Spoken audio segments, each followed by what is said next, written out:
So in this video, I'm recreating Hollywood's most iconic movie posters using the cheapest, most ridiculous props I could find on the internet. This one's a lot of fun, so strap in, subscribe, and enjoy. So let's start with Jaws, and I'm going to replace the poster with this painted background. However, now we're missing the shark, so let's grab this very realistic hand puppet and bring him into our design. A quick bin off the background and we'll put it into position. Now in the original poster, we have this white space at the top, so I'm grabbing this ripped paper PNG and placing it at the top of our canvas. Let's make it white to match the original, and then this paper texture will give it that cheap budget look we're going for. Perfect. Now I'm going to bring in our logo and add a small drop shadow for some depth, which I'll also do for the shark. However, this logo was a little bit too bright, so let's grab a slightly darker color. Finally, I'm just going to add this painted texture over our logo for a more handmade look. Now all we got to do is add some final cinematic adjustments in the camera raw filter, and here is our Jaws movie poster budget edition. Alright, time for Jurassic Park. And we're going to start with a black canvas. I'm going to grab this rather scary image of a dinosaur man and bring him onto our poster. But wait, now his black t-shirt blends in with the background. So let's fix that with this yellow overlay. I'll change the blending style to soft overlay so it's more realistic looking.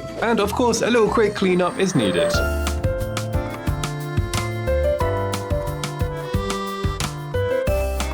Let's bring in the movie title and place it behind. I'm then going to grab these trees and place them behind in the background to make our dinosaur man look like a big boy. And let's give it a little inner shadow to blend in with the black. Now we just need to add our final adjustments, and I present to you our DIY Jurassic Park movie poster. I thought this lens flare was a nice touch. And finally we have Alien Romulus. This design was a fun one. I'm going to grab this red from the background and paint over the poster. However, now I've lost some of that texture, so let's bring in this image and choose the right adjustments for a more subtle look. Now we've got to find a man looking sideways and slightly up to match the original poster. So this rather lucky gentleman should do. Let's spin off the background and flip him around. Now in the poster we have this alien creature on his face, and I thought why not recreate that with a vacuum cleaner.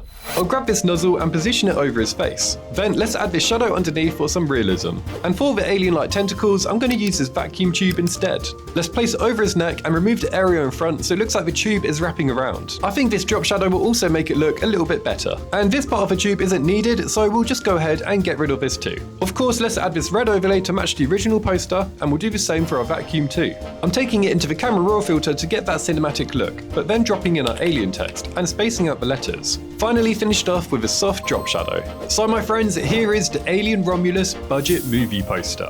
And so let me know what your favourite design was out of these three, and any suggestions for the next episode. Be sure to like, subscribe, and check out my previous video here.